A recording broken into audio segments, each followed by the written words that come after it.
किसी बालक की बुद्धि की वह योग्यता जिसके द्वारा वह अधिगम करता है तथा प्राप्त सूचनाओं को धारण करता है कहलाती है। बुद्धि की वह योग्यता जिसके द्वारा प्राप्त सूचना को धारण करते हैं। जो भी सूचना धारण की जाती है वो स्मृति के द्वारा की जाती है, तो इसको क्या कहते हैं? स्मृति योजना।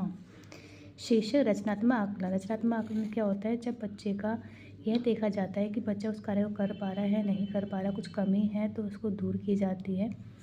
का उपयोग शिक्षक के लिए भयरहित और सहयोगी वातावरण का निर्माण करने हेतु कर सकता है, क्योंकि यह अध्यापक के लिए सुविधाजनक होता है, इसके लिए नहीं होता। इसके पूर्व प्रतिपुष्टि प्राप्त नहीं होती, ये भी गलत है।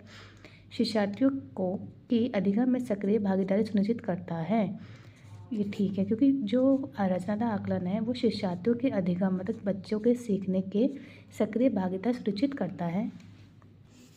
अधिगम स्थानांतरण के लिए इस सिद्धांत की मान्यता है कि मानव मस्तिष्क विभिन्न शक्तियाँ जैसे स्मरण शक्ति, अवधान शक्ति, कल्पना एवं तर्क शक्ति आदि परस्पर स्वतंत्र रूप से कार्य करती है तथा इसका विकास अभ्यास स्वतंत्र रूप से प्रशिक्षण द्वारा किया जा सकता है।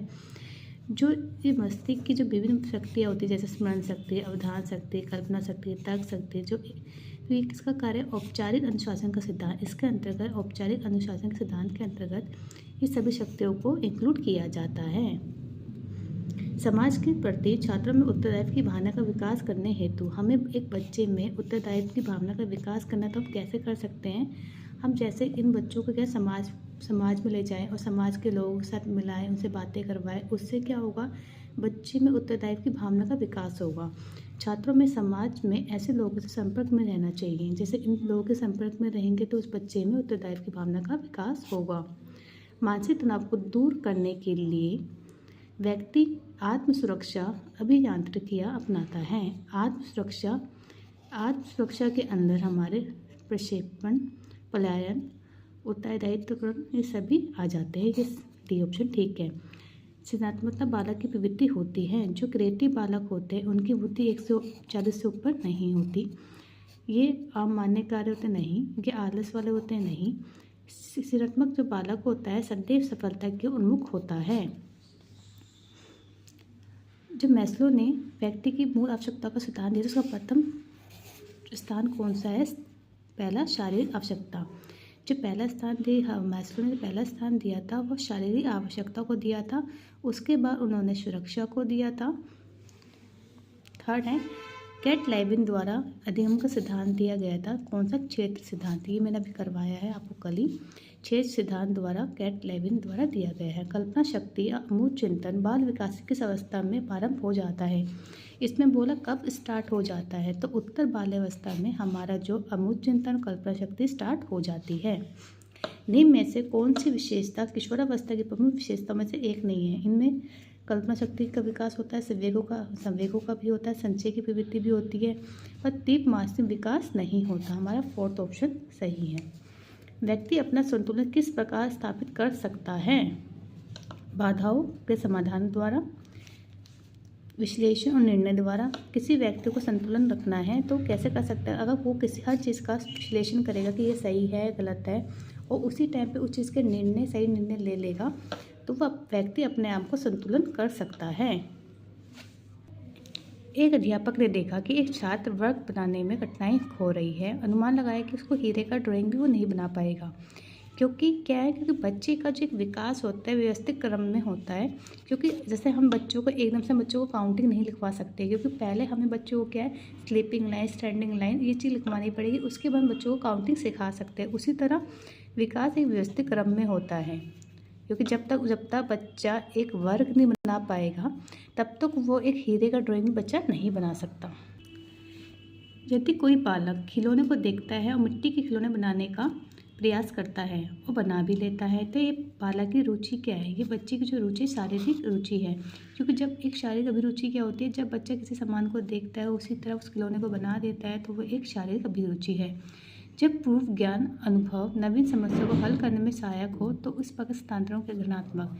जब पहले का ज्ञान दूसरे ज्ञान को सॉल्व करने में ईजी हो तो इसे पॉजिटिव स्थानांतरण कहते हैं। निम्न में से कौन सा विकल्प बाल केंद्रीय उपागम की विशेषता नहीं है? बच्चे सक्रिय रूप से भागीदार होते हैं। बच्चे बालक विशिष्ट होता है, प्रत्येक बालक के पास शिक्षा का अधिकार ये भी होता है। प्रत्येक बालक अपने खुद के पाठ्यक्रम को डिमांड करता है, ये गलत है, क्योंकि जब बच्चा अपने खुद के पाठ्यक्रम को डिमांड नहीं कर सकता, तो ये हमारा जो इसमें नहीं पूछा, तो ये और ऑप्शन ठीक है। किशोरावस्था के विषय में निम्न में से कौन सा कथन सर्वाधिक उपयुक्त है? किशोरावस्था झंझावातों की आयु होते हुए भी रचनात्मक विकास भी की अवस्था होती है, ये ऑप्शन आपका ठीक है। सृजनशील छात्र छात्राओं के विशिष्ट शिक्षण हेतु निम्नलिखित में से उपाय अत्यधिक प्रभावी रहेगा? खेलकूद में विशेष स्थान देना, विद्यालय छात्र परिषद का नेता बनाना, कक्षा में मॉनिटर बनाना, स्व उद्देश्य व्रत के अवसर परामर्श देना, ये डी ऑप्शन हमारा ठीक है। प्रतिभावान बालकों की पहचान करने हेतु सबसे अधिक महत्व है शिक्षक के निर्णय देना चाहिए, परिवार जिससे बालक आता है देना चाहिए, सामाजिक वातावरण देना चाहिए, पर्सनल परीक्षणों को देना चाहिए कि प्रतिभाशाली बच्चा होता है उनको पर्सन के द्वारा हम बच्चा को पहचान सकते हैं कि वह प्रतिभाशाली बालक बच्चा है या नहीं है। शिक्षा परिमार्जित करती है केवल बालक की अर्जित, जहाँ केवल आ जाए वो ऑप्शन हमारे गलत ही हैं। बालक के मूल अर्जित दोनों व्यवहारों को, डी ऑप्शन सी ऑप्शन हमारा ठीक है। निम्न में से समावेशी शिक्षा का उद्देश्य नहीं है? समर्थ बालकों को शिक्षित कर देश की मुख्य धारा से जोड़ना, डी ऑप्शन ठीक है, क्योंकि समर्थ बालक नहीं होते, जो विशेष बालक होते हैं को सामान्य बच्चों के साथ पढ़ाया जाता है, इसमें समर्थ बालक का ऑप्शन हमारा गलत है। निम्न में से कौन सा विकल्प जोड़ा सम्मिलित नहीं है? बच्चे कुछ भाषा के साथ इस दुनिया में प्रवेश करते हैं, चमस्की ठीक है। शुरू में भाषा और विचार दोनों भिन्न भिन्न गतिविधियाँ होती है, वाइग्लोस्की ने कहा सही है। भाषा विचार पर आधारित है, पियाजे ठीक है। भाषा वातावरण में एक उद्दीपक है, B.F. स्किनर गलत है, ये डी हमारा ऑप्शन गलत है। आकलन का प्रयोजन क्या है? आकलन द्वारा क्या करते हैं? बच्चों की कमियों का पता करते हैं, उन कमियों को दूर करते हैं, तो ये पहला ऑप्शन ही ठीक है। सीखने तथा सिखाने की प्रक्रिया में सुधार लाना, क्योंकि जब बच्चों की प्रॉब्लम्स पता चलती है तो उनमें सुधारने का तरीका देखा जाता है, शिक्षण विधियाँ उसी हिसाब से अपनाई जाती है।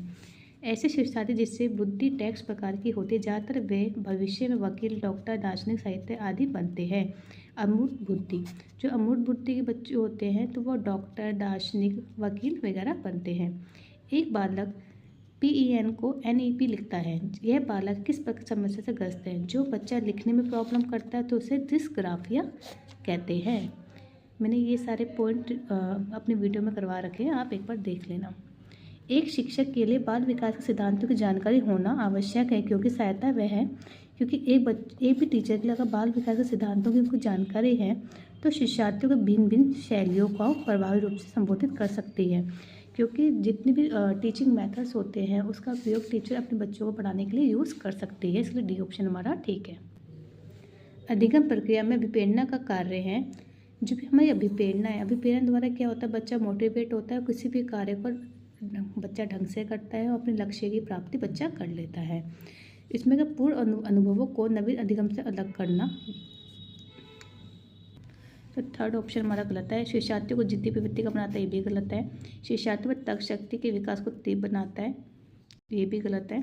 शिक्षार्थियों में अधिगम के प्रति रुचि उत्पन्न करता है, क्योंकि अभिप्रेरणा द्वारा ही बच्चों को पढ़ने में रुचि उत्पन्न होती है। प्रत्येक छात्र स्वयं से विशिष्ट होता है, यह व्यक्ति का विभिन्नता, हर बच्चा दूसरे व्यक्ति से भिन्न है। संतुलन के नष्ट होने की सामान्य भावना और परिस्थिति में किसी भी अत्यधिक संकटपूर्ण कारक का सामना करने के लिए व्यवहार में परिवर्तन करने की तत्परता है, इसको हम कहते हैं तनाव। जब भी संतुलन के नष्ट होने, जब भी हमारा संतुलन नष्ट होता है कि सामान्य जो भी भावना होती है, हमारी परिस्थिति होती है कि अत्यधिक संकटपूर्ण कारक का सामना करने के लिए व्यवहार में एकदम से तनाव उत्पन्न हो जाता है।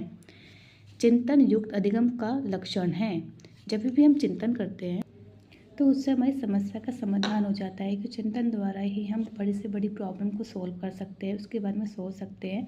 तो किसी भी समस्या का समाधान करने के लिए हमारा चिंतन होना जरूरी है। विभिन्न प्रकार के बाह्य और व्यक्तिगत कारक अधिगम प्रक्रिया को संचालित और संपादित करते हैं। नीचे दिए गए विकल्पों में से कौन सा व्यक्तिगत नहीं है?